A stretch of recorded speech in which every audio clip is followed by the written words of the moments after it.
welcome to World War G. I'm Troy. Troy is literally one of a kind. He's a goblin or a hobbit or a kobold, which is a type of gremlin. I'm AJ. Your name's just letters. You suck, AJ. Okay, let's just get right into it.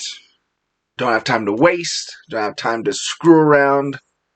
Let's get right into Happy Birth Death Day.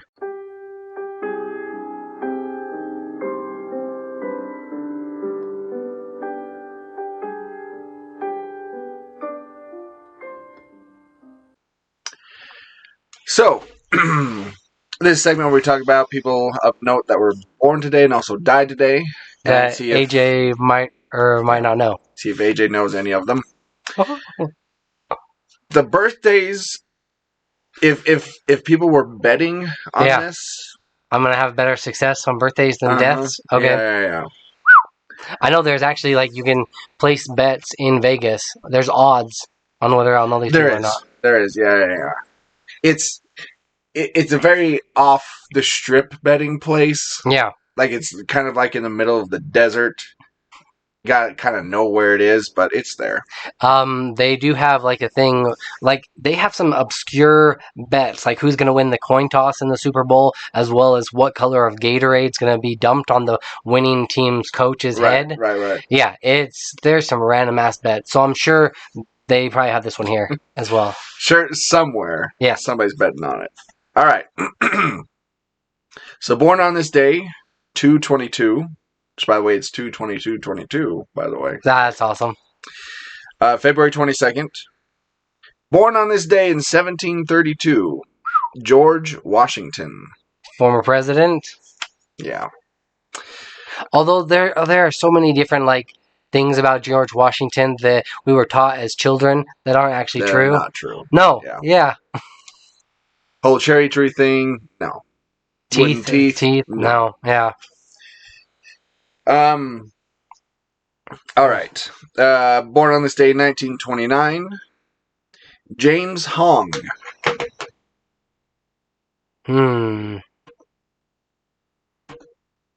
What are you laughing about here? Troy's got this big ass smirk on his face. James. Nothing. You're just making up names now? Nope. Nope. This is a real guy. He is an actor. Okay. He's what you would call in the biz a character actor. Oh, okay. And he has been in. Let me tell you how many credits he has on IMDb. 300? Nope. Up. Really? Closer to 5? Seriously? He has 449 acting credits. Damn, alright. This guy works. Yeah. The first thing he ever did, and we'll get into some of his more... Notable things? Notable things. First thing he ever did was in 1954, something called the Dragonfly Squadron. Whatever the heck that is. He was also in shows like, let's see, Tombstone Territory, Dragnet, The New Adventures of Charlie Chan, Peter Gunn, Bat Masterson, Johnny Ringo. Oh, all the things I've seen. Well, these were back in the 50s and 60s. Adventures in Paradise, Have Gun Will Travel. That one sounds familiar. The Man from U.N.C.L.E., I Dream of Jeannie, The Donna Reed Show. Okay. Gomer Pyle, USMC. The Bob Newhart Show. It's crazy about all these people that make a career out of these smaller roles, and they have so many of them. Hawaii Five-0, the original one, Kung Fu, SWAT. But if we go up, I think the thing that probably broke him really into pop culture, I would say, is, where is it? Dynasty, Falcon Crest, TJ Hooker. He was in the movie Big Trouble in Little China. Oh, okay. Where he played David Lopan. Now, if you don't know him from that, you might know him from the Chinese restaurant episode of Seinfeld. He was... Yeah.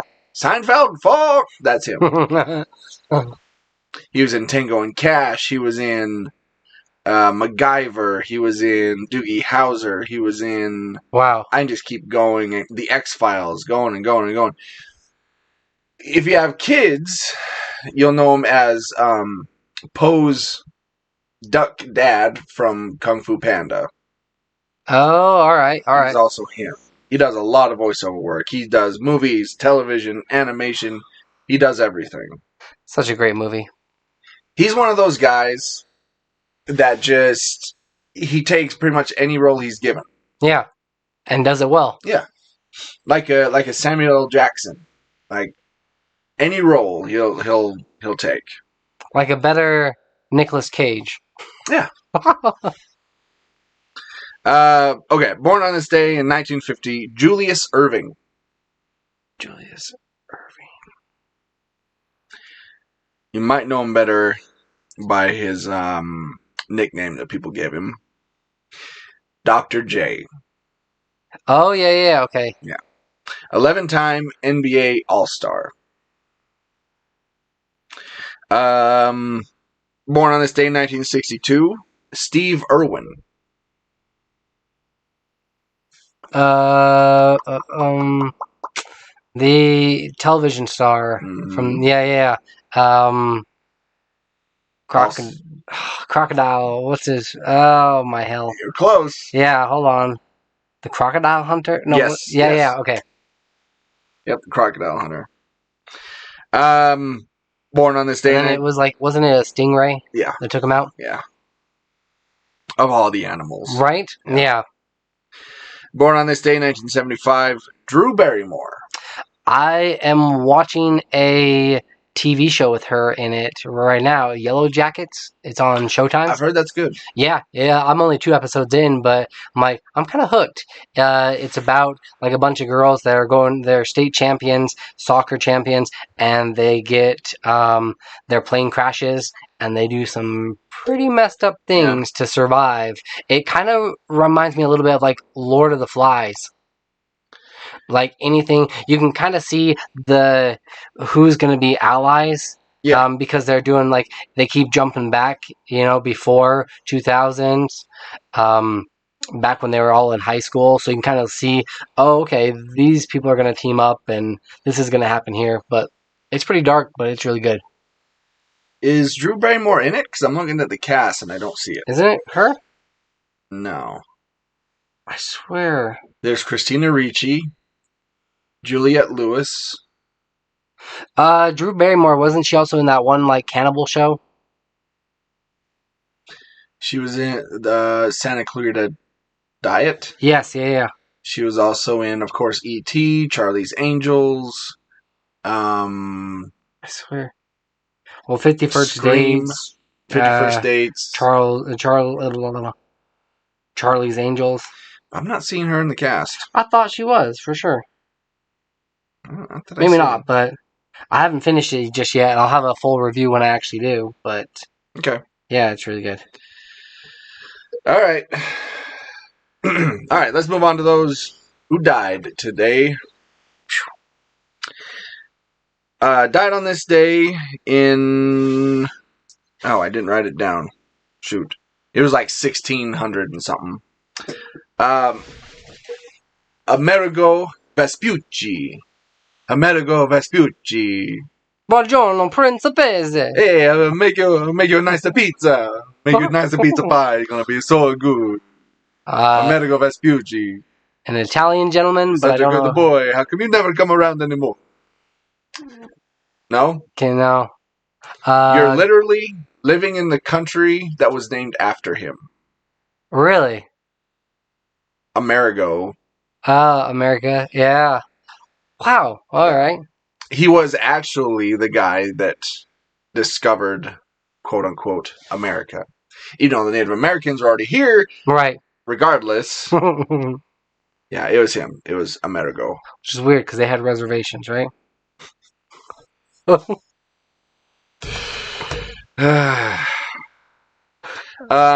died on this day in 1987, Andy Warhol. Damn it. Does the name not sound familiar? It sounds very familiar. An actor?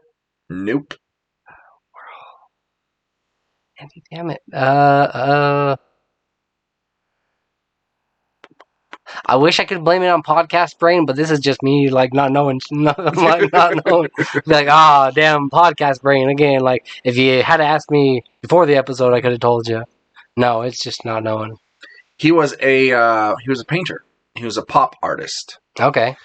Most paintings he's most known for. You might have seen them.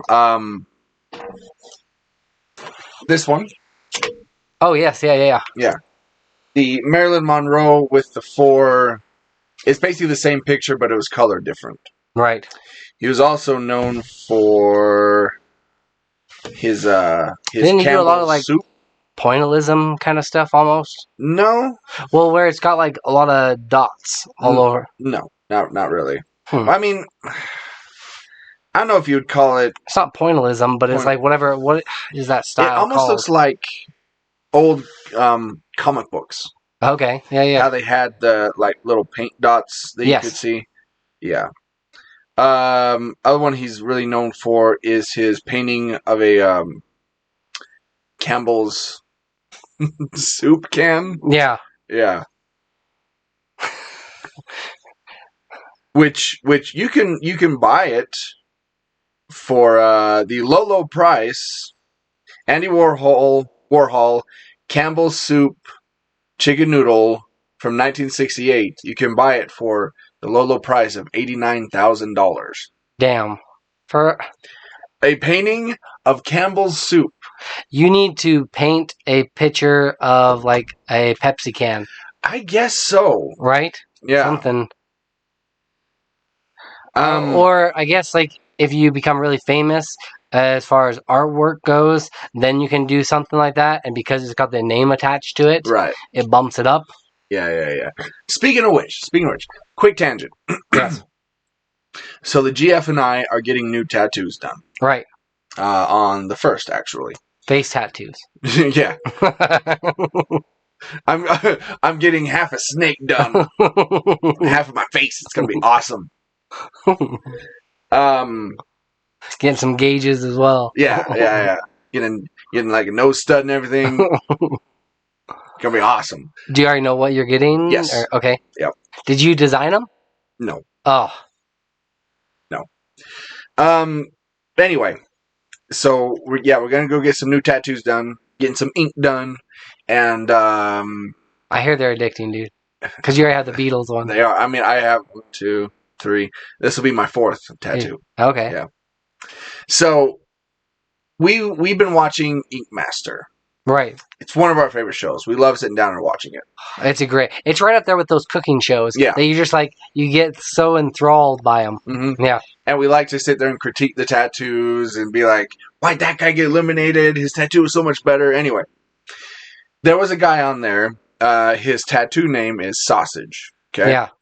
And he owns several tattoo parlors, but one right here in Utah in the Fashion Place Mall. Is he booked out for months and months? Well, probably. But so we went into his shop. Right. And he was there. So we talked to him for a little bit. Like, dude, I loved you on the show. You shouldn't have gotten eliminated. Well, we didn't do that. We didn't fan out on him. But maybe we should have, and I'll tell you why. So we got consultations for what we wanted. All right. I'm getting the kind of a cool stylized the 4 Ninja Turtle heads on my forearm. Okay. And then she's getting a cool like sternum tattoo.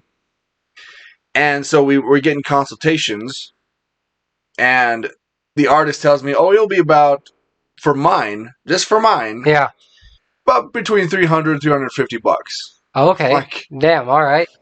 Whoa. And then for hers, it was over $700. Seriously? Yeah. Okay. So we were like, let's shop around. Yeah. So we went to the guy that did my Beatles one. Mm-hmm. And we were talking to him, and I showed him what I wanted, and I asked, how much would it be? And he's like, between like $80 and $100. Oh, damn. All right. Yeah. Hers, between like $100 and $200. Wow. Because it's got the name attached to it because of his. Yep. because Huh. he was on Ink Master, got the name. It's freakishly expensive. That is crazy. Yeah. And see, and I get when it comes to tattoos that it's okay to pay a little bit more just because you want it done well. Sure. Like, because you don't want some dude that just barely got out of prison that's just, he's got a gun and a bottle of Jack next to him. Right. But at the same time, that's ridiculous. Yeah. Have it be so much more. Yeah. $500. Hers would be like $500 more. Yeah. Just what the hell?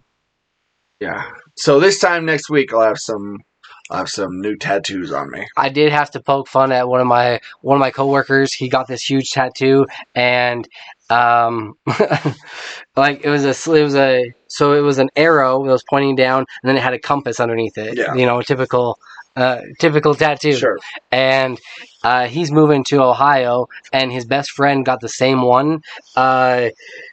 He got the same exact one, but with the compass, he got west. I think it was like west was red, and this guy got the east like tattoo, so that, like red, so that they'd be like, yeah, even though we're like in different states. Isn't that cute? Right? No, I know, and he's got a wife and everything. They both got like couple tattoos. Yeah, they've got wives. One's got a girlfriend and one's got a wife.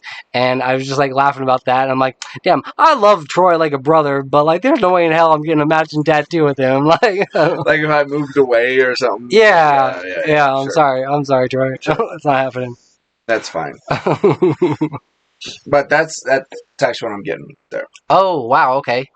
So I'm getting four. Yeah. And then instead of the bandana being black, it's going to be the different colors. Oh yeah. See, that's pretty simple. Yeah. You know what I mean? Like, it's not super simple. Yeah. Really, it's going to take probably an hour, if that. Yeah. And to have it $350. Get the fuck out of here. So with the bandanas, are they going to be like pointy at all at the very tail end? Or are they going to be kind of? Yeah, well, I'll let him. I mean, if he wants to do whatever he wants, put a little spin on it, that's fine. Yeah. Is it going to be in green or is it going to be in black? Black. Okay. Yeah. Besides the coloring for each one of them. Right. So kind of the outline of everything will be black, and then just on the inside of the bandana will be the different colors. Gotcha. Yeah. Okay. That'll look way cool. Yeah. Anyway, one last death here on this day. Charles Jones, who died in 2002, otherwise known as Chuck Jones. Now, if you're not a big guy who reads credits, you're probably not going to know who this is. Right. Yep.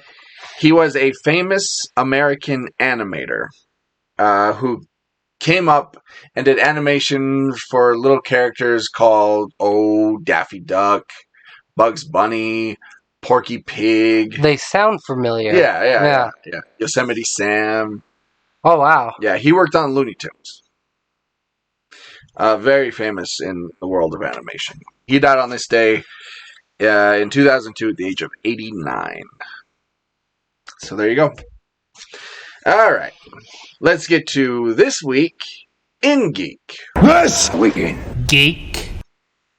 So according to Uber, Salt Lake City riders came in fourth place as the friendliest riders. Okay. They've got the list here of the top 10 in both of these, and that's why I'd ask you not to read them, is because I want you to kind of guess. See if you could guess any of these other ones that are the highest rated. So okay. it's these large major cities across the U.S., but I want to see if you can at least get any of them that are in the top. Because Salt Lake came in at fourth, so there's 3 other ones up above that. I'm guessing. Let's see. All right. Who's got some friendly people in the U.S.? The friendliest people. If it's not us, I'm gonna say.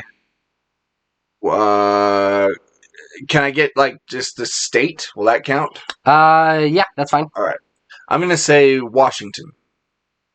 Nope. No. Yeah, they're not even on the top 10. Colorado. No. No. You think, okay, they'd be kind of like happy-go-lucky people, Yeah, right? yeah. Yeah, for sure. Oregon. Yes, they came. Well, no, Portland came in at number 10. On the nicest? Yes. Okay. Maine. Good old Maine. Nope. We're nice states. New Mexico. No, not at all. Okay, Really? let me just go through this here. Let's go Okay. through the list. 10, Portland. 9, Las Vegas. Okay. 8, Charlotte. North 7, Carolina. Tampa Bay. Florida. 6, there's quite a few like California for nice and mean. Okay, so 6, Sacramento. California. 5, Kansas City. Okay. 4, Salt Lake City. 3, Nashville. Tennessee. Yep. Okay. 2, St. Louis. Missouri. Okay. And number 1, San Antonio. Texas? Yeah. Texas? Right? Well, yeah, that's what I thought was kind of interesting. Huh. As far as meanest go, who got the lowest rating, it was 10 was Chicago, Illinois. 9 Baltimore, Maryland. Yeah. 8 Los Angeles, because No it kind of makes sense because of traffic. You know, so Yeah. that you're not gonna be super happy when your ride could be only like 10 minutes and it turns into like 2.5 hours. Yeah, you're not super happy anytime you're in LA traffic. No. Yeah. Okay. 7 Philadelphia. Pennsylvania. That makes sense. 6 San Francisco. California. 5 Minneapolis, St. Paul. Minnesota. Yep. Okay. 4 Boston. Massachusetts. 3 Washington D.C. Really? Yeah. 2 Seattle, and number 1. Who's got a shit ton of traffic? Who are you guessing? Like, yeah, insane amount of traffic in such a small little place. New York. Yep. Yeah. New York City. Yep. Which it kind of makes sense on some of these. I'm like, It makes sense. all right. Yeah.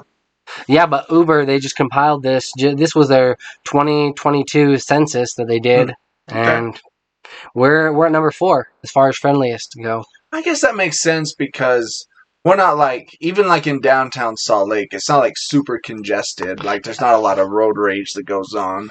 It's getting a little bit more packed with like it is Californians moving this way. Yeah. I know people like say that a lot here, especially like the last 2 years.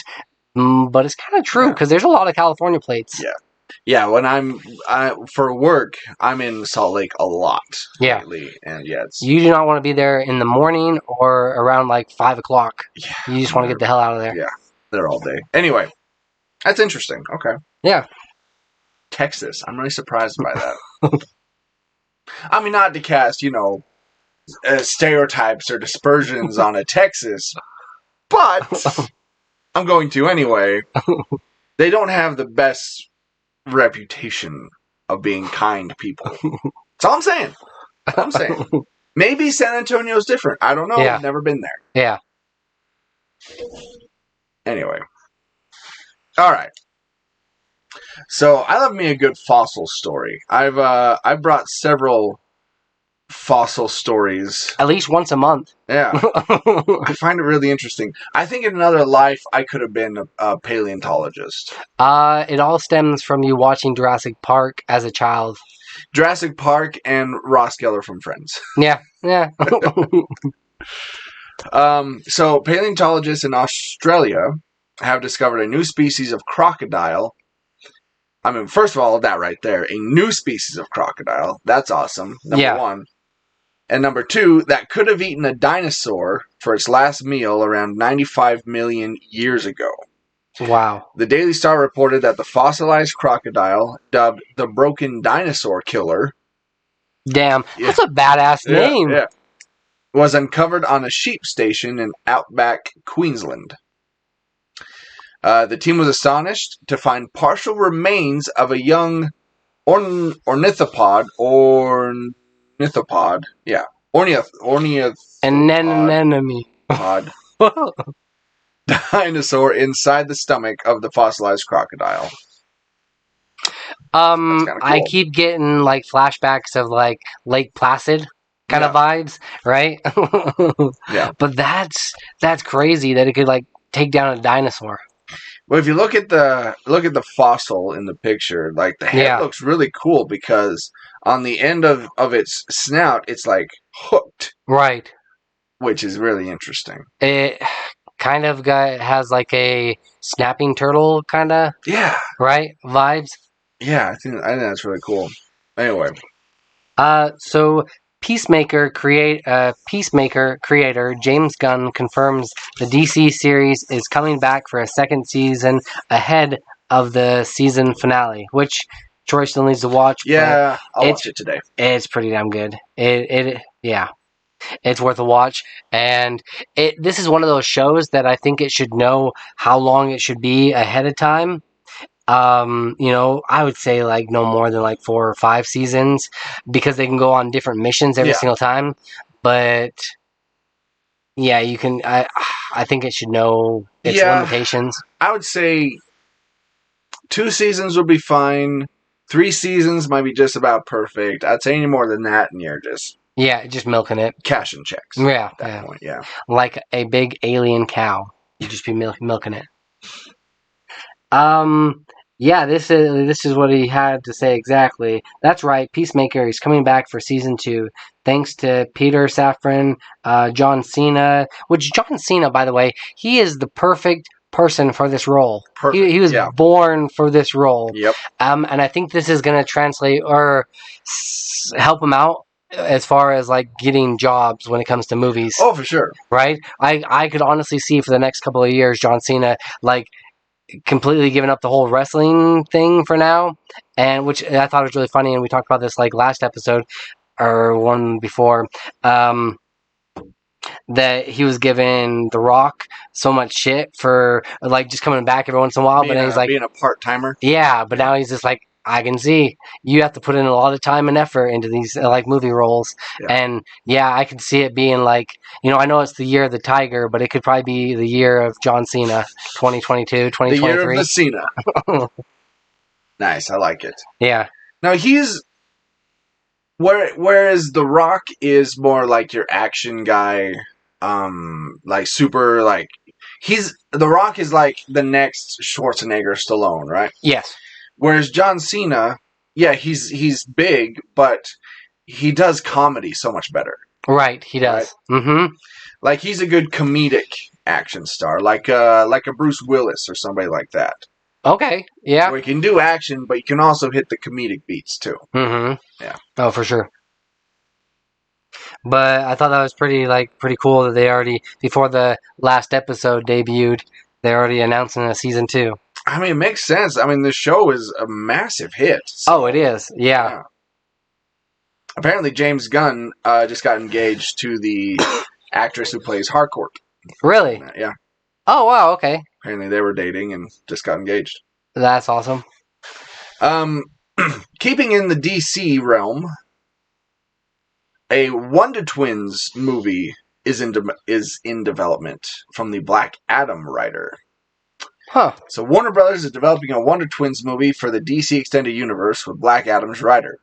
Despite a rocky start, the DCU has found its footing in recent years. And apparently, I think I read that this is going to go to... Yeah, it's going to be exclusively on HBO Max. So it's going to be a little bit darker, and they can get away with some more violence? Probably. Right? So, for those who don't know, the Wonder Twins are Zan and Jaina, who have the abilities to transform into any form of water and animal, respectively. So if you ever saw the old Super Friends TV show, they go, Wonder Twin powers activate, and they're both wearing these rings, and they put the rings together, and then one goes, form of a puddle. The other goes, form of a Zarelian tiger beast. You know? Like, that was always the running joke. She'd turn into something really cool, Yeah. and he'd turn into like a bucket of water. They need Good to job. have those comedic beats for sure. Oh, in for the show. sure, yeah. They can't take themselves too serious. No, not with those characters. So if they make it like, we were just talking about it with Peacemaker, if they go in that kind of realm, Yeah. like make it comedic, make it super over the top, super violent, I think it'd be cool. think there could be a crossover where they're both on HBO Max, I wouldn't doubt it. right? I wouldn't doubt it at all. I think it'd be pretty damn funny, like, and really unexpected. Yeah. So a Bioshock movie has been in the works and has been talked about for years. I remember even before they released the third game, everybody was like, yeah, there's going to be a movie sometime. So Netflix finally picks it up, and they're going to start filming. Yeah, this is back in like 2007 when there was talks of a Bioshock movie. You said that you have played the first one? Play the third one. Oh, the third one. That's right, Infinite. Yeah. I have played. So I played the first one, parts of the second one, and then because the third one was free, I think on the PlayStation, PS3. I think that's why I played it too. Right. Yeah. That's why it was free. I'm like, might as well give it a shot. This series has I feel like it would be so much better if it was like a TV show rather than a film. Sure. But if they are going to do a film, they need to stick with just the first game and not branch off into any of these other things. And that's what I've kind of heard is they, with the Uncharted movie, which we'll talk about like later, they kind of went into there was elements of a couple of these games in there, but this one, it needs to just stay in the first universe because there is a lot of lore, there's a lot of creepy awesomeness to be had. Right. But hopefully, I really hope that this one does well. I don't have extremely high hopes because they fucked up the Resident Evil series.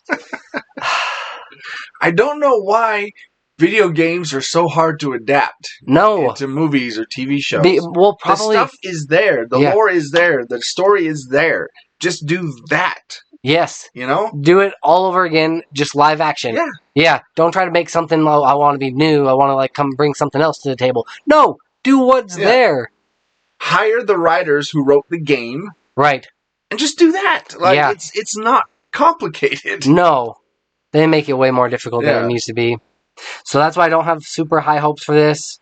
But it'll be kind of cool to see like a Big Daddy on the screen. Sure. I've seen an awesome cosplay. I'll have to post a picture again. But some dude made a legit life-size one, and he had his little daughter with him. Yeah. Yeah, I'm like, that is pretty cool. A father-daughter kind of cosplay. Yeah. That was probably my favorite. That was from Loot Crate. I got one of a Bioshock t-shirt. Mm-hmm. That's probably my favorite one. I forgot about Loot Crate. I think it says like "Who's your daddy" or something across it. Yeah, because we used to have those unboxing videos. Yeah. Yeah. I unsubscribed from Loot Crate years ago. Same. Yeah. I still have a lot of like their little collectible. I actually have a box in my storage of just like Loot Crate stuff. And I keep saving it, and I like put all the stuff that I want to save aside, but then all the other stuff that I'm like, I could see partying with it. I'm like, if we ever do some sort of live remote show, I've got a whole box of stuff that we could just like put out and let anybody have. Oh yeah, yeah, me too. Yeah, a bunch of stuff.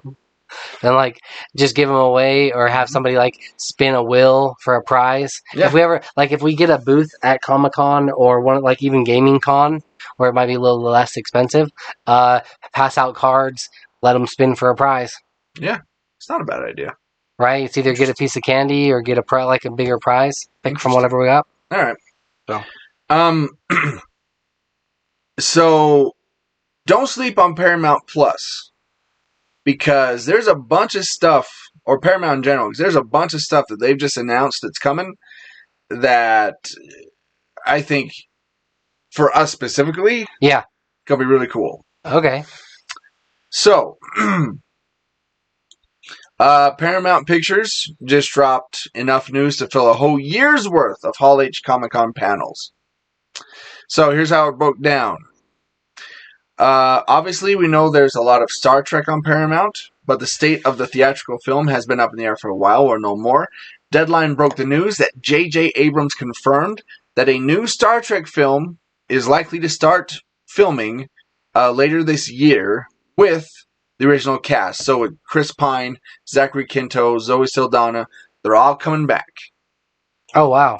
Which is awesome, because this may be an unpopular opinion with Star Trek fans, but I actually really like those movies. Same. Yeah. Yeah. I think they're fun. So we have that, but they also talked about Transformers: Rise of the Beasts, which is coming 2023, which means fucking Beast Wars. I'm so stoked for that. Yeah, that's gonna be cool. Just Did keep you pick? Which one did you pick up? Michael Bay away from it. Oh, Tigatron. Yeah. Tigatron. Yeah. Right there. That looks awesome. Yeah. I need to get Rat Trap and Cheetor for sure. I see those occasionally. Next time I see one, maybe I'll pick it up for you. Okay, yeah, definitely. Yeah, so we got that coming in 2023. Let's see what else. A CG animated movie is also coming in 2024, and a new Transformers animated show will be on Nickelodeon in the fall. It's called Transformers Earth Spark. So you got that. We also have Sonic the Hedgehog 2 coming to theaters April 8th. That's... The first one was better than I thought it was going to be. It was better than it had any right to be, that's for sure. Yeah, after they changed what Sonic looked like. Yeah. I may see it just to see how they handle like Tails and Knuckles and those guys. Same, yeah. I'll probably see it. So we have that. I also have a new Halo TV show, which if you've seen any teasers for that, it looks so good. It does look really good. I really hope they do a good job with it, for sure. Especially with like so much hype and everybody playing Halo Infinite right now. Yeah. Let's see. Oh, I'm also following this dude on TikTok that is making he's 3D modeling a full-sized Master Chief. Really? Yeah, no, he had to scale it up 600 times from like the original. Yeah. So he's got a smaller printer, so even the leg took about 13 pieces to build. He's like, damn, this is gonna be an expensive thing. Yeah. But I found that Master Chief figure there. It was just a random find. But it is one of the cleanest looking ones. Yeah. For sure. And it's one of the best customizations I've ever done. Yes. Yeah. That paint job I did on it. Yeah. Anyway. So there's that. There's also a new Quiet Place movie, which will be released in 2025. Is this going to be a prequel? Quiet Place Part 3. What they're saying, and what I've heard, people are saying, it's going to be in the same universe. Okay. So it's going to be stories from other areas of the world. They did that with The Purge. Exactly, and that was it went horrible. Yeah. So I don't have great expectations for this. Right. Because number 2 was just okay. Right, yeah. Yeah. But, okay, The Purge, the first one, cool, kind of like in that universe. The second one was actually pretty decent when you actually get out and inside. So, I don't know, maybe it'll be good. But, yeah, get away from that family, though. Yeah. But, more stuff that's coming. There's going to be not 1, not 2, but 3 new SpongeBob movies. Seriously? Yeah. What the hell? Or SpongeBob movies, I said. Yeah. Apparently these are going to be character-driven movies. Oh. Oh, boy. Yeah. So they're going to give Sandy her own movie? Squidward his own movie? Oh, they need to give Gary one. Own movie. A Gary movie? Yep. That'd be great. A Gary movie. SpongeBob, a Gary movie. Meow. This one's interesting. 2023 will see the theatrical release of a new Teenage Mutant Ninja Turtles film from producer Seth Rogen. Huh. All right. I don't know how I feel about this. Yeah. As well as a series of villain-driven Turtles films exclusively for the streaming service. What other project was Seth Rogen recently on? Was it Pam and Tommy? No, not as far as like acting goes, but I think that he was part of The Boys. Yeah. So I don't know. Maybe if he's not like the only director on the project. Yeah, he can. If he's driving it behind the scenes, he can make some good stuff. But sometimes, for every The Boys. There's also Sausage Party. Like, so, yeah. yeah. As long as there's not as many like potty jokes, Yeah. because I know it lends itself really well, especially being in the sewers. Right. But What I would like to see is let's get back to that original comic book. yes, Let's make it dark. Let's make it noir. Let's make it violent. mm-hmm. You know? Yeah. That's what I want to see. It's got so much potential, and it's cool that they're actually doing another project because it feels about like the right time. Mm-hmm. You know, it's like we've kind of like let it sit a little bit, let everybody. We've got the taste of those Michael Bay films out of our mouth. Yeah. That horrible animated show that's on right now. I don't know if that even's still going. Who knows? So I do think it is time for another film, but that's an interesting choice for a director. We still got a few more things. What about kids? A Blues Clues movie called Blues Big City Adventure is coming this year, with a full-length Baby Shark also in development. What? I feel sorry for you parents. I'm very sorry. Yeah. There's a new Dora the Explorer animated series on the way, as well as a live-action series inspired by the recent theatrical movie. So yeah, they've got a lot of projects within the works. Paramount people didn't think about Paramount, but they're starting to they're making waves. They're making waves. Yep. One final story here: Stranger Things. So the 4th season is like they keep teasing it. It's in the works. Netflix recently dropped 4 Stranger Things new posters, and everybody like.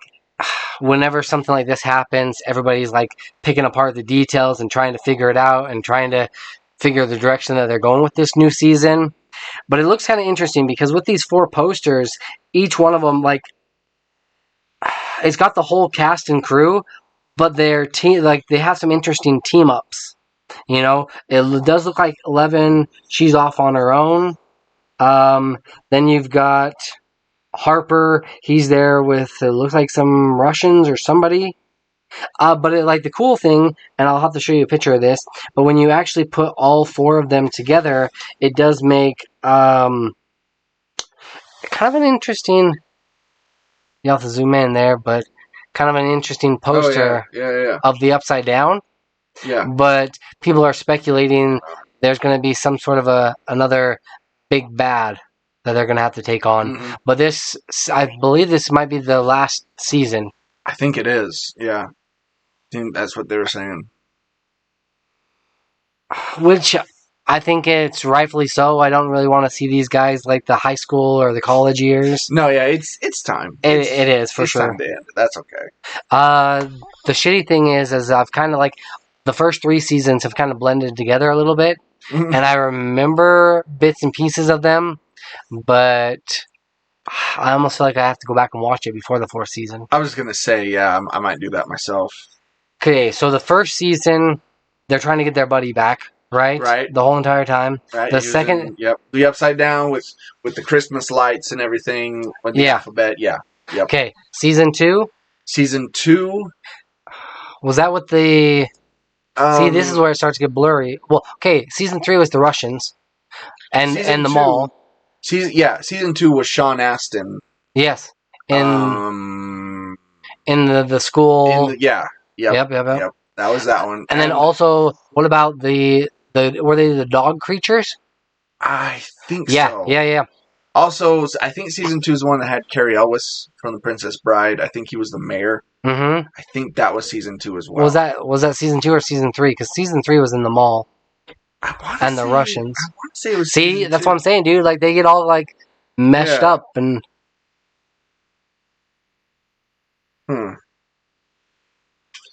When was it that 11 went off and met those kids that we never heard of from again? Season 2.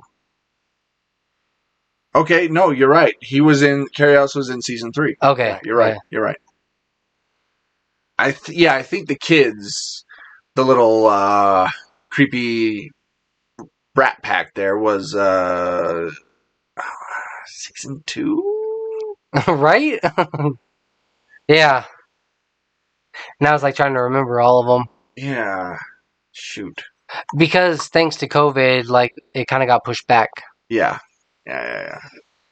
Because it was like, they were pretty quick to release these other seasons, and then all of a sudden, season 4... Yeah. Yeah. Yeah, it's been a long time since we've seen anything from Stranger Things. It'd be really difficult as a child actor to still play this young kid when you're, doing other projects, making other movies, Yeah. and then have to go back to this series. I hope they put their whole heart into it, though, and don't kind of like half-ass it and phone it in. Mm-hmm. Well, we met and talked with Caleb McLaughlin for a minute. He seemed like a cool guy. Yeah. He was certainly excited, I think, to start, going back and start filming again, and so it'll be interesting to see what they do with it. I know I'll be watching it for sure. Oh, for sure. All right, let's get into our Revs and Recs and Revs and Recs.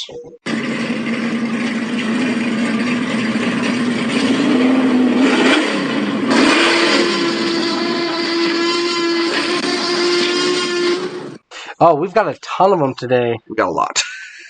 Um, This week, and I'll talk about more in DLC, but I've done a lot this week. I've been out doing stuff. I've been out on the town. Yeah.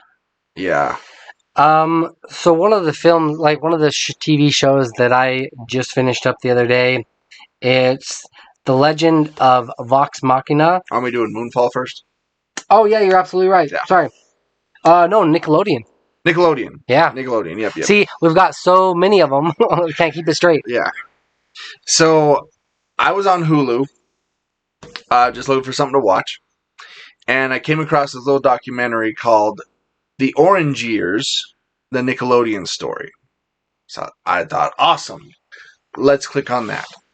It is, if you grew up like us in the 90s, and you watched Nickelodeon religiously, you need to see this documentary because they talk about the creation of Nickelodeon. They talk about the big popular shows that really cemented Nickelodeon as a network. They talk about Hey Dude. They talk about Salute Your Shorts. They talk about Rocko's Modern Life. They talk about Rugrats. What the impact that they had on like pop culture? Yeah. Okay. Secret World of Alex Mack. All of that. That was a great show. Just Clarissa explains it all. Those really big seminal shows. They go back and talk about them and kind of about their creation as well. And the cool thing is they get a bunch of the stars that were there to come back and talk about their experiences. Yeah. So that was cool. So you not only do you get to like hear about their experiences, but you get to see them all grown up. Yeah. And it's cool. Some of I haven't seen in years. Like they interviewed a couple of the cast members from All That, The Adventures of Pete and Pete. Which they're doing a podcast now as well. He is. Yeah. The younger brother. Mm-hmm. Yeah.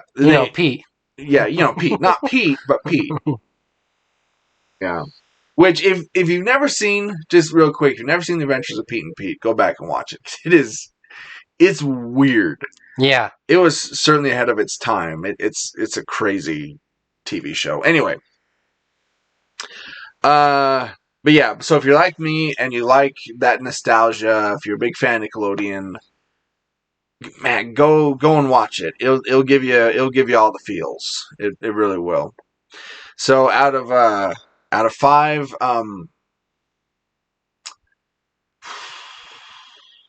buckets of slime. I was either thinking of that or those Nickelodeon trophies. Oh, orange blimps. Yeah. We can do 5 orange blimps. I'm at like, I think I want to give it like a 3.5. Okay. Like it's a fun little walk down, the past and the nostalgia lane. So, It's definitely worth a watch. Something that is not worth a watch: Moonfall. Yeah. Now, a few weeks back, we were talking that the director of Moonfall was given a lot of shit to DC and to Marvel for ruining films. Roland Emmerich, yeah. Yeah. And after watching it, I thought, how ironic, because he created maybe the most color by number piece of crap disaster movie I've ever seen. Yeah.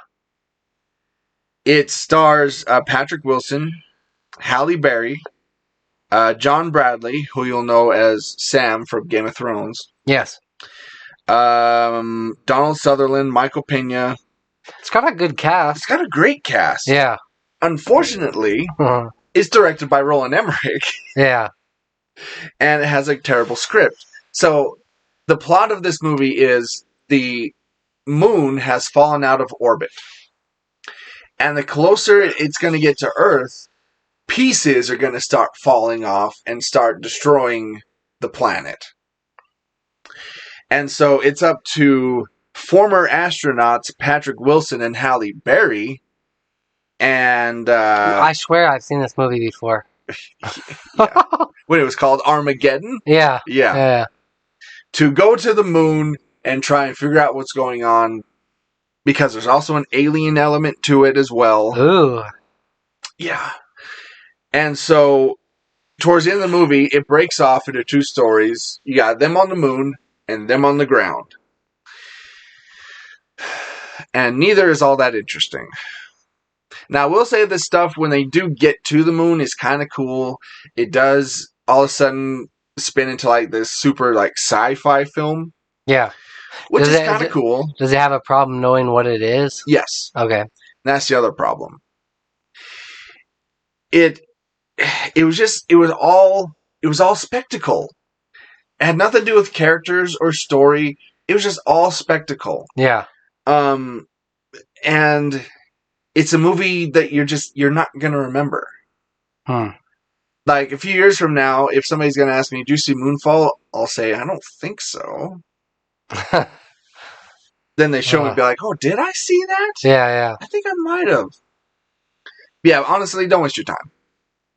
It's really not that interesting. Some of the visuals are cool. I'll give you that. There are cool beats in the movie, but certainly not enough to actually make it a good film.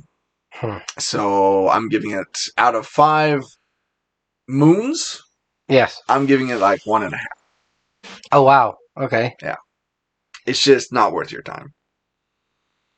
All right, now to the Legends of Vox Machina. Yes. Which is kind of funny because Vox Machina in Latin means voice machine, and they had these voice actors, there's a ton of them, they kind of said that they are the voice of these machines, these creations, and, I'll go through the cast in here in just a minute, but this is a group of 8 unlikely heroes find themselves on a quest to save the realm of Exandria from a dark magical force. So it really does feel like a live or an animated live version of D&D that you're playing with your friends, because they go on these random quests that are all interconnected, but at the same time they feel kind of like separate. Other element, like people are going off on their own journeys to kind of explore and to get their powers back. It is created, like the animation style is created by the people that did Young Justice League, or was it just Young Justice?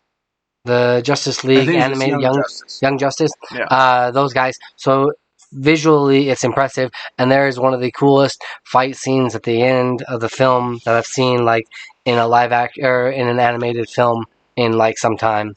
The voice acting here. Let me pull this up there for you. Wow, this looks super violent. Oh, it absolutely is. They do not shy away from these people at all. Matthew Mercer. Marisha Ray, Ashley Johnson. Ashley Johnson, she was in The Last of Us. She played Ellie. She's done a ton of different things. Laura Bailey, Liam O'Brien. I recognize these names. Yeah. Yeah. Like Matthew Mercer. I know that guy. I'm just trying to remember where I If know you him click on from. them, I think it should give you. Yeah. But yeah, these guys, they do not shy away from violence. There were a couple of campy moments where it's like stupid potty humor that I thought like was unnecessary, Uh-huh. but for the most part, it was pretty damn enjoyable. I found like it's only about 12 episodes, so it's pretty quick. They already have plans for a second season, Okay. and a direction to go with it for sure. But yeah, if you're looking for something to watch, Yeah, this looks definitely looks definitely pretty check cool. it. This is it. It's reminiscent of Invincible, Yeah. kind of like that style, and that kind of a gore that they don't shy away from. But So it's basically like D&D, right? D&D meets Invincible. Yeah. Okay. That's the best thing that I can compare it to. Awesome. Yeah, because like it legit, there's certain moments when these characters get these godly powers that you're thinking in your head, you're like, damn, that person must have rolled a 20, Right. you know? Oh, critical hit. Yep, exactly. That's legit what I was thinking the whole entire time. So, yeah, definitely check it out. Out of 5 vampires, I'm going to give this one a 3.5. All right. A couple of movies that I watched. Blacklight, starring Liam Neeson. Tell me if you've heard this before. Liam Neeson plays a former government agent who goes on a revenge plot after the government that he formerly worked for comes after his family. You heard that before? I think he's taken that from something else, Mhm. you know? And that's what this is. Seriously. Yeah. The dude's getting too old to be doing this. Yes, he is. Start playing Naked Gun now. Exactly. and that's the thing. This is it. This is every Liam Neeson movie that's come out in the last 12 years. Wow. Yeah. It's him as a government agent. The only one that was a little bit different was that Gray. The Gray. Yeah. Mm-hmm. It's him as a government agent. And that snowplow one was kind of weird. Okay. Yeah. I didn't even see that one. Really? Yeah. Oh, it was kind of campy, but it was enjoyable. He was just murdering everybody, going around like killing people, and then just throwing them off a cliff, like wrapping them full, like putting barbed wire around them and throwing them off a cliff into some water. Fair enough. But yeah. Yeah. So he, like I said, he plays a government agent. That his job is to get other agents out of deep undercover, those that have been in there for years. And he kind of extracts them? Yeah, he extracts them. And one that he helped ends up realizing that the government that they're working for, specifically the FBI, is involved in some really shady dealings. About, killing American citizens that are starting to speak out against the government, and which you all know the American government would never do that. No, not at all. Never. I'm sure that's never been done. And so, once he kind of learns the truth, he starts going after the government, and no one can beat him because he's the best, and that's every Liam Neeson film. It's just, when he first started doing these films, you thought, oh, this is kind of cool. Like, super serious, like, dramatic actor Liam Neeson doing action films. Now it's just like, come on, man. Yeah. Well, the first Taken, I liked it because it didn't seem like he was doing crazy stunts. Right. I mean, it just seemed like he was pretty grounded. Yeah. But he's like a badass going in there. And now... Yeah, and also, like, in every film he's in, like, he's the badass. Like... Anyway. He's like an old The Rock, where he can't lose a fight kind of a deal, right? Yeah. The dude's 69 years old. Yeah. Like almost 70. He's going to be like Clint Eastwood. Yeah. Like I think it's time to stop, Liam. Time to stop. But But this one, yeah, like I said, it stars Liam Neeson, Emmy Raver, Lampman, Aidan Quinn, Claire Vanderboom, and a bunch of other people you've never heard of. It's another, like I said, paint by number action film. It might be worth a look if you find it on Redbox or something, and you got like a free code, you know, and you just... You got a couple hours to kill. Yeah, I got a couple hours to kill. Go ahead and watch it. But out of 5 guns, Yeah. 1, Okay. honestly. Yeah. And then last one here, Damn, did you just live in the movie theater? pretty much. Pretty much. Oh, no, we've got one more. Oh, Like that's last true. one you That's saw by true. yourself. Yeah, last one, yeah. Uncharted. Yes, I need to know this one. Yeah. This, of course, based on the popular video game series. It stars Tom Holland as Nathan Drake, Mark Wahlberg as Sully? Victor Sullivan, a.k.a. Sully. And we follow Nathan Drake as he is recruited by Mark Wahlberg to go and find the lost gold of Ferdinand Magellan. That's pretty much the basis of the movie. All right. Now, here's the thing. Mark Wahlberg and Tom Holland have really good chemistry together. Yeah. Really good. Very charismatic, very charming guys. It's a really well done movie. It's shot really well. I think they went on location to a bunch of different exotic places. Which is cool because not a lot of the films are doing that. Yeah. You know, right now, especially 2022. Yeah. It has a lot of fun adventure, has a lot of fun action. But is it Uncharted? No, it's not. Tom Holland's character may be called Nathan Drake, but he's not Nathan Drake. No.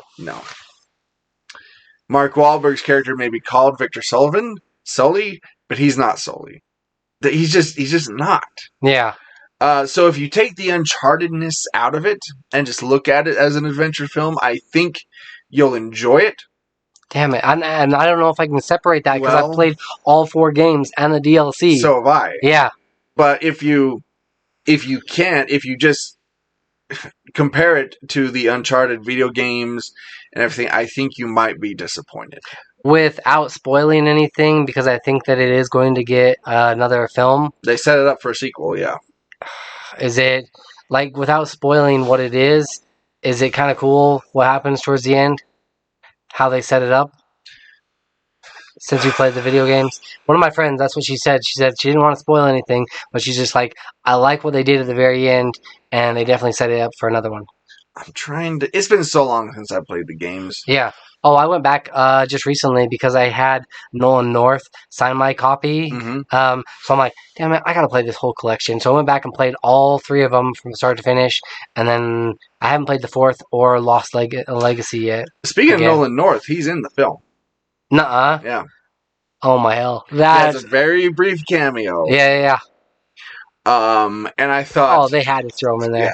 And it was a pretty packed theater, and I thought, I'm probably the only one who knows who the heck that is. Yeah. Damn. Yeah, because when he shows up, I'm like, it's Nathan Drake! Yeah. The real Nathan Drake. Yeah. So, out of 5 Golden Crosses, well, okay, one more thing about the film. It kept bothering me that they needed a solution to a problem, and the solution was just right there. At some point, they get separated, and they're talking through earpieces, and like Nathan is saying, "Oh, we're trapped down here. You got to find something to help us." And Mark Wahlberg literally looks to his left and goes, "I see something." Damn. Oh. It's just right there. Okay, that's convenient. Wow. And they do that a lot. See, and that was the cool thing about the games is you're given this huge problem and you have to solve it, and it takes a couple of steps in order to figure it out. Yeah. You have to go up here, pull these levers, like jump over to this side, do this, like to trigger these things to get some water flowing. Mhm. Yeah. Yeah. Huh. But they steered clear because, like, in the first and second one where they had, like, kind of a supernatural element to it, did they steer clear of that? Yes. Okay. Yes. Because, like, I believe it's in the second one. The first one, it was more zombies / like, creatures. They stay away from all that stuff. Really? And same with the Abominable Snowman / Yeti? Mhm. Okay. It's just more of a straightforward action-adventure film. Okay. Globetrotting, looking for lost gold type of film. So again, if you like that, you'll like the film. But if you can't separate the two, you might be disappointed. Okay. Anyway, out of 5 Crosses? gold crosses, I give it... If you're just looking at it as a film, action film, I'm at like a 3. Okay. It's fun. If you're doing it through the Uncharted lens, Yes. it's like a 1. Oh, damn. Yeah. Okay. Yeah, because it's just those characters across these games have been so fleshed out, Right. and their personalities are so like etched in stone, so to speak, that you can't go away from that. No. Like, you just can't. Yeah. And their looks are so cemented within the game, how the characters look, that again, you can't go away from You that. can't deviate too far from that, No. Yeah. I almost feel like, should they have done an animated film? Yes. That would Right? have been a lot better. Yeah. And get the voice cast from the video games. Oh, for sure. Absolutely. Then it'd be like so much easier because it'd just be another adventure that Right. they're going on. And it could be a completely different adventure because you already have the games, you already know what they're doing, and you could like set it up for another video game that's coming out later on. Yeah. For sure. For sure. I still gotta go see it though. I'm gonna see it. Yeah, you have to see it and let me know what you think. All right. Alright, so let's get to our last movie that we've both seen. Yes. I just saw this yesterday. The Cursed. Now, this was originally a Sundance film, and it did pretty well. And, like, they were kind of setting it up to be similar to, like, Blair Witch Project-esque or The Witch. Something where it's just, like, an indie film that, by word of mouth, does really well and gets brought to the big theater. Yeah. So, The Cursed... what it is it's a group of people that have like a bunch of land, and there are some like church elements to it as Yes. far and what it is these guys, this gentleman, one guy in particular says like, I want these gypsies off my land, get them out, and the solution that they kind of come to is, hey, maybe we can recruit some of these guys to kind of like force them off the land. But it escalated pretty quickly, and they did some brutal ass shit to these people. And they end up cursing themselves. Yep. The gypsies curse them. And one of the things that she has always like, this gypsy, this woman, which that was pretty fucked up what they did to her. I was like, oh damn, that's rude. Fucked up what they did to a lot of people in this film. The scarecrow guy. Yeah. But what they Oh, and also we should know that this film takes place in late 1800s. Yeah. Wasn't it 1917 for that war? For the beginning and the end, yeah. It was the First World War, but then they went back. Right. Yeah. And it was the late 1800s. Yeah. So yeah, they end up getting cursed, and then things go south from there. Yeah. Yeah. Very south. Well, I'm trying to keep it like pretty spoiler free. Well, yeah. You also should know that it's a horror film. It is. So there are horror elements, and if you see the poster, you'll probably be able to guess what the horror element is. Werewolves. Werewolves. Yeah, it's werewolves. And I love me a good werewolf film. Yeah. There are very few though. Good ones. That's a good point. Um,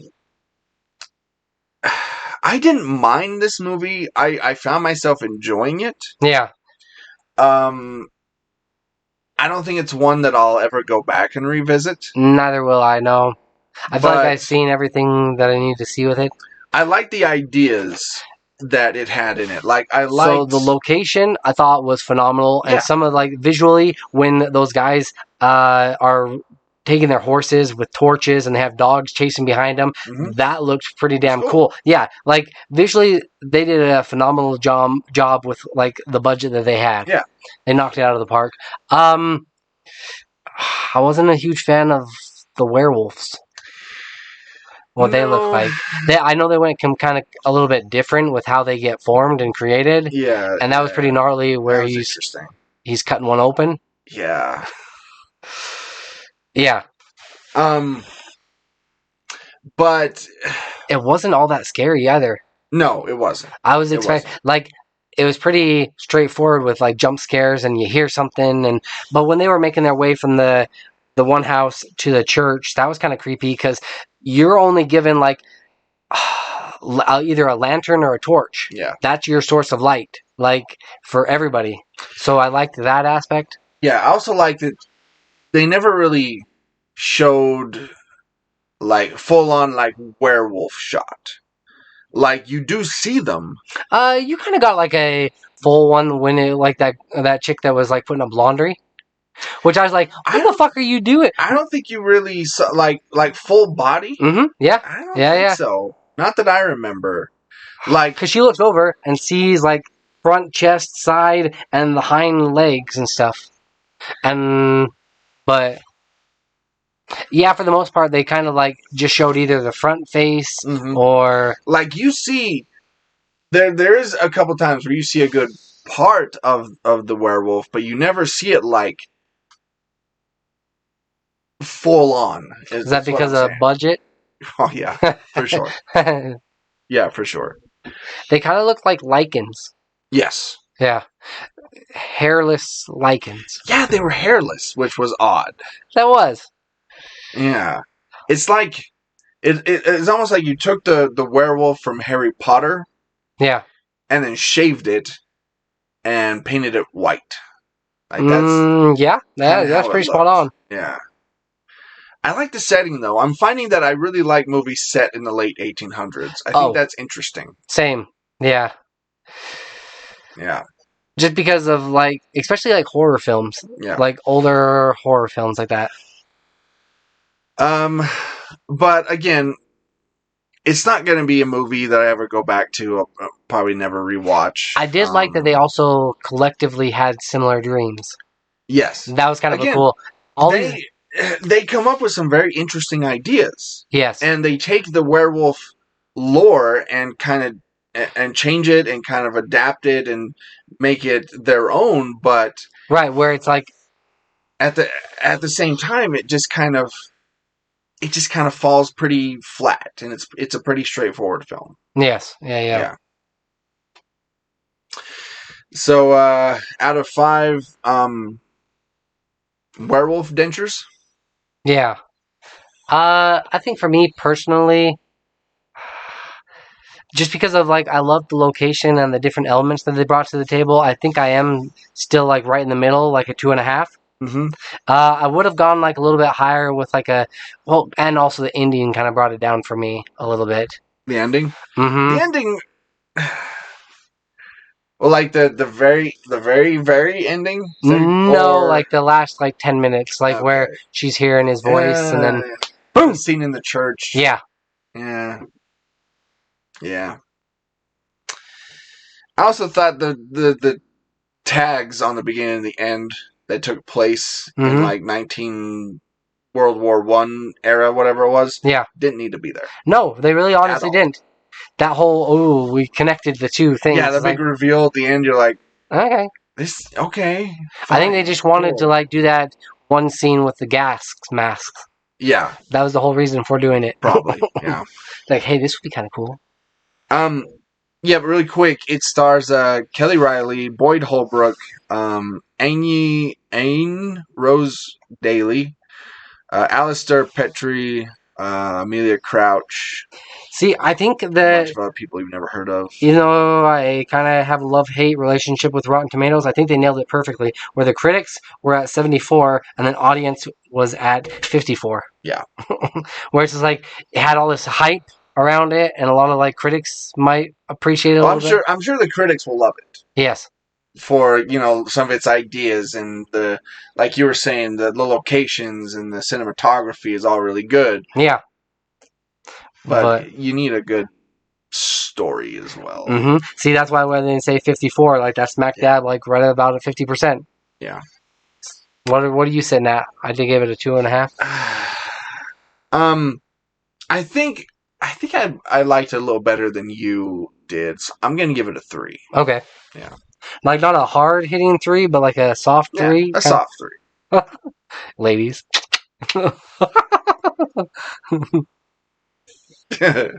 Oh shit. Who wants a piece of my soft 3? Huh? Oh man. Matt, those are like, there's a lot of good reviews in there though.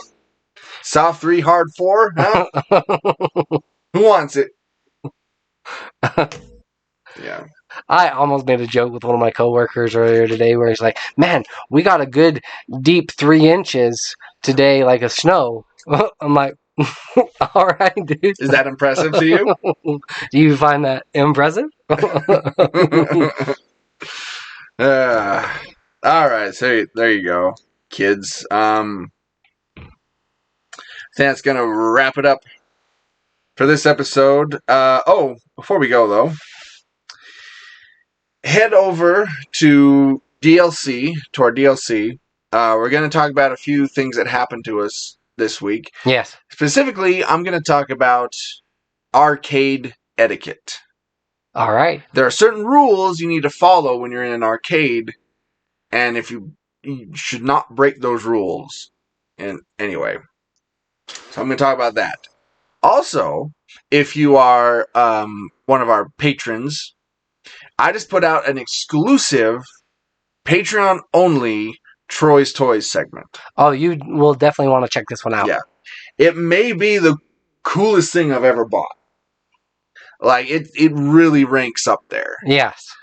So go check that out. Again, it's for our patrons only. You can sign up for as little as $1 a month if you want to check out that stuff.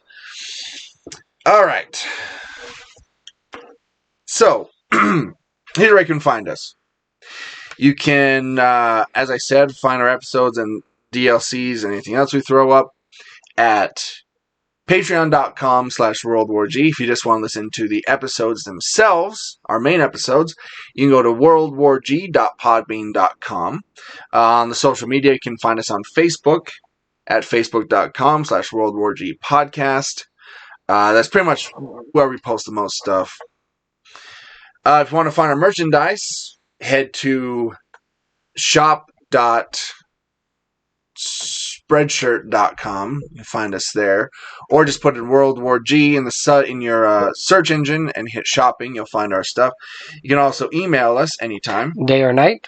At worldwargpod@gmail.com. So this has been World War G. That has been AJ. That has been Troy. Stay geeky, my friends. And, I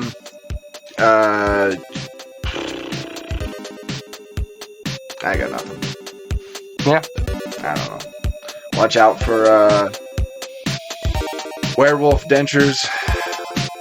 If you see somebody running at you with a mouthful of silver werewolf dentures. Yeah, don't, tap them on the shoulder to ask if they're okay. No, don't do that. Run the other direction.